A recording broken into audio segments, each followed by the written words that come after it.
Good morning and welcome to Trade Talks. I'm your host, Jill Malandrino, global markets reporter at Nasdaq. And joining me today at MarketSite is David Nadel. He's the international small cap manager over at Royce Funds. David, thank you for joining us at MarketSite. I'm excited about this conversation because we can actually get away from like the 20 large cap U.S. names that we're normally talking about. Sure. This must be really interesting because it's very niche what you do. It is very niche, yeah. The types of businesses that we invest in tend to be actually global number ones in what they do, but these tend to be niche markets. There are small caps, market caps around 3 billion, 4 billion, and they're all non-U.S. companies. They're all locally traded. So yeah, it's a very exciting area of the market. Now, I found this really interesting. The U.S. is what my first response would have been. We're actually not the top performing market historically. It's something else. It is something else, yeah. If you go back and look at long-term data from 1900 to today, the top performing market in terms of total return has been Australia. The second top performing market is South Africa, and the U.S. is number 3. So we've certainly done great, but not the top performing one. Do you think historically it's because of the commodity dependency and the type of product Australia or South Africa is producing? Because that has to have changed over the past 5 years or so. Yeah, it's certainly commodities have been a big boost in the long term for those economies, but a big part of that total return picture is dividends. And so even in our strategy, dividends are a big part of what we do. Our strategy is, substantial dividend yield. The U.S. is pretty generous with dividends, but when you go to places like Australia, New Zealand, the UK, you're getting a huge dividend component to these businesses, even small caps. Now, there's an Australian company that pays a 70% dividend. Yes, that's right. And also spends $100 million in R&D. Yes. Tell us more about this one. Sure. So Cochlear is the global number one in cochlear implants. Cochlear implants are surgically put in people's ears when they've got severe hearing loss. And they do invest about $100 million a year in R&D. They have a 70% global market share in cochlear implants, but only about a 2% penetration of their potential market. It's a market that's growing rapidly because of aging, because of people having access to disposable income to in the emerging markets to solve severe hearing loss.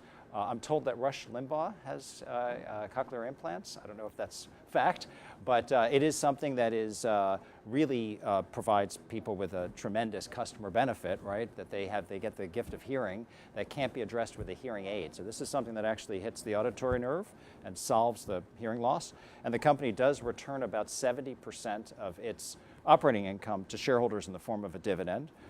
So it is a real global leading business. Well, let's talk about strategy within the portfolio itself. Sure. How many stocks do you own, and do you own the ADRs, or are you investing locally? Sure. So we tend to focus around 50 companies in this strategy. So in the international small cap asset class, we're among the most concentrated of the various firms out there. Still, however, producing below average volatility. So that's kind of reflects the type of companies that we invest in, very predictable cash flow businesses. In terms of, I'm sorry, the second part of your question was on.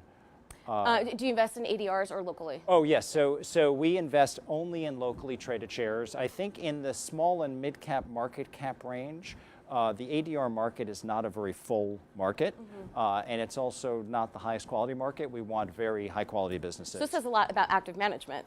Yes, right. Yes, it does say a lot about active management. It's a huge universe of these companies out there, and I think it takes an active manager to find the really good businesses. And it's not an accident that actually most active managers in international small cap have outperformed the benchmark. It's not like other areas of the equity market where the passive strategies are very attractive because they're cost efficient. So it must be pretty cool being an analyst on your team, picking these stocks that they're not widely spoken about and they're in these very niche industries. Yes. So they must enjoy doing some stock picking. It is, yeah. It's really fun to uncover these things. I mean, they're kind of all over the world.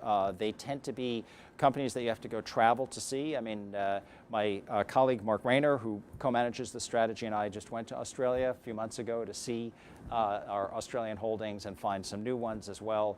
And we, as our team, probably does a dozen trips outside the U.S. a year to go see companies.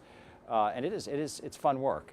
It's a little tiring, but it's fun. Yeah, well, it's part of the game, feet to the street, right? That's it. You don't hear about that much in today's day and age of data, right? So it is good to do some feet to the street work. But yeah. To wrap up, is there a certain region of the world or certain sectors that you're most bullish on? Yeah, I feel very good about the healthcare holdings that we have. Cochlear obviously is a healthcare holding. We find a lot of great businesses and still are finding them in information technology, particularly software companies. Industrials is an active space for us.